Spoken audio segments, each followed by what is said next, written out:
touche finale à tout ce travail de l'Observatoire des cadres par Bernard-Jarry Lacombe, qui a été l'âme de cette préparation de colloque et qui en a été le préparateur et l'animateur. Merci. Donc il me revient de faire une sorte de résumé synthétique des points que nous avons vus. Donc en fait, ce qu'on a essayé de faire dans un premier temps, c'est de relire l'histoire des cadres, l'histoire de leur travail, les différentes évolutions des conditions de leur travail. Ce faisant, nous avons refait une fois de plus le constat que l'homme est passé au deuxième plan depuis en gros les années 90, et ce qui est passé au premier plan, c'est la finance.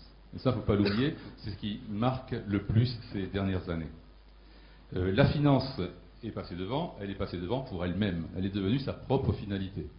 Elle a généré beaucoup d'effets pervers, et c'est pourquoi on commence déjà à entendre parler de la remise en cause de ce modèle, un peu la fin de ce modèle des trentes financières. Parmi ces effets pervers, il y a eu la déformation profonde du rôle des cadres, qu'on a tenté, eux aussi, finalement, c'était la dernière roue du processus, on a tenté de les remplacer par des processus automatisés, si on peut dire, que sont les procédures, les indicateurs et le reporting. C'est une façon d'automatiser le travail des cadres. Et donc de les transformer en courroie de transmission.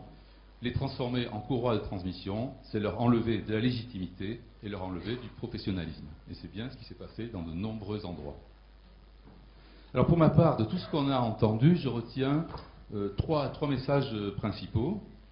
Premier message, je crois qu'on l'a bien fait passer.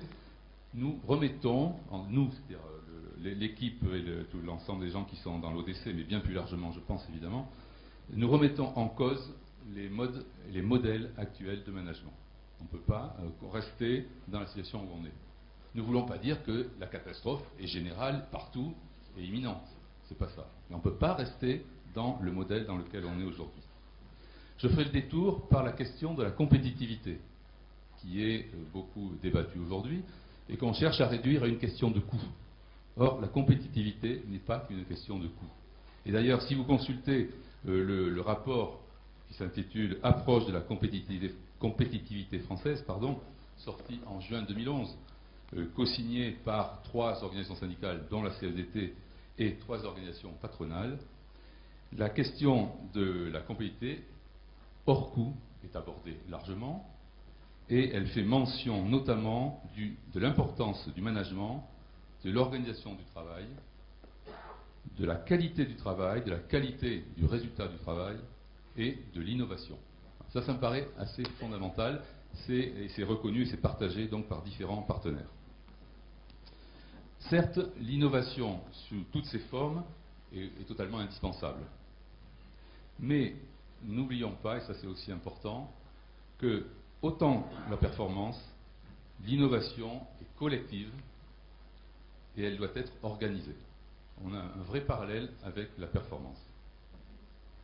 Or, le management, y compris donc celui de l'innovation, est pris dans des contradictions assez fortes que l'on a soulignées. Par exemple, l'injonction d'autonomie, mais un contrôle très très fort à travers le trio process, indicateur, reporting, pour ne prendre que celui-là. Aussi, l'injonction du travail d'équipe, travailler en équipe, mais vous êtes jugé totalement individuellement. Donc des contradictions très très fortes qui font que le management ne peut pas s'exercer dans ces conditions-là. Donc pour nous, il est temps d'entreprendre un changement culturel d'abord du management. Cette culture qui nous était arrivée en gros à partir des années 80-85, il est temps de la remettre profondément en cause et déjà au niveau de notre propre conception des choses. Et pour revenir sur la question d'innovation, je dirais que donc la première des innovations, c'est d'innover en matière de management. L'innovation managériale, c'est par là que ça va commencer. Alors bien sûr, ça nécessitera, et ça a été dit notamment par Yves, de revisiter les conditions de l'apprentissage du management, la prise de recul, le partage d'expérience, le retour sur expérience, sans pour autant négliger tous les savoirs de base qui sont nécessaires. Donc tout ça, ça a été dit, je ne reviens pas dessus.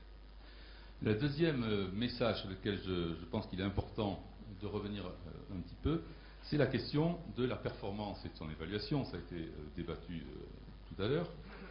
Ce que nous retenons comme message, c'est que la question de la performance n'est pas illégitime. Il est normal d'attendre de la performance de la part de groupes dans des entreprises ou dans des administrations, par exemple. Mais ce qui est remis en cause, c'est la déclinaison essentiellement quantitative et individuelle de l'évaluation de cette performance. Ce n'est pas la performance en elle-même, elle peut être parfaitement justifiée. Par contre, elle est mal évaluée. C'est vrai que c'est extrêmement difficile à faire, mais aujourd'hui c'est très mal fait et c'est abordé uniquement sous l'angle quantitatif. Donc là, on retrouve les deux premiers enjeux dont nous venons de parler dans les exposés précédents. Troisième point que je voudrais souligner et qui nous ramène plutôt au déroulement des carrières, c'est la nécessité de respecter les personnes, de prendre en compte leur désir de réalisation, leur désir d'utilité sociale, leur désir d'un travail de qualité dont ils seraient fiers. Et ça, c'est partagé par tout le monde, bien sûr, par les cadres aussi. Par là, s'expriment aussi les aspirations à des parcours de promotion pour les hommes et pour les femmes, on l'a vu tout à l'heure. Sans barrière, ni plafond, inutiles et injustifiés. Ces plafonds et ces barrières découragent les personnes et cloisonnent la société. Ces aspirations sont aussi bien sûr celles des jeunes diplômés qui l'expriment largement en voulant devenir eux-mêmes cadres parce que le travail, le métier les intéresse. C'était donc le troisième enjeu. Bien sûr, on aurait pu élargir notre analyse, notre propos à d'autres questions comme la gouvernance, les rémunérations, etc. Mais nous avons volontairement choisi de restreindre le sujet et de travailler, de réfléchir au rôle des cadres. Réfléchir à l'importance de leur juste positionnement et réfléchir aussi à la considération qu'ils attendent, comme tous les salariés évidemment. Et je répète l'affirmation que nous avons déjà exprimée au cours de cette heure.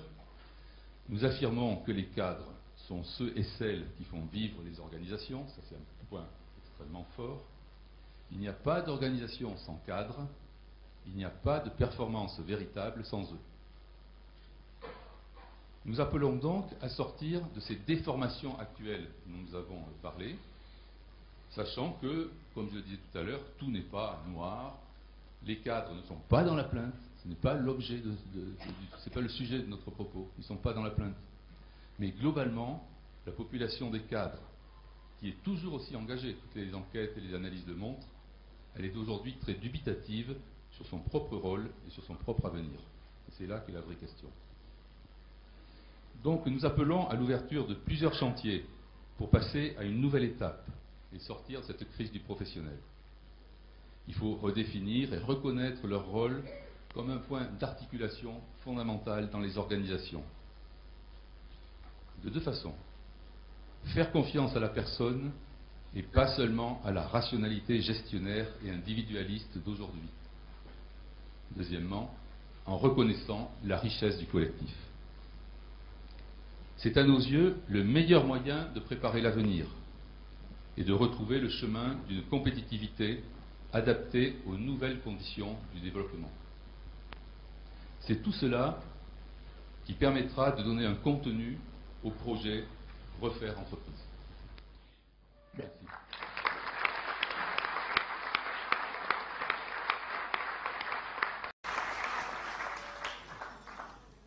Merci Bernard.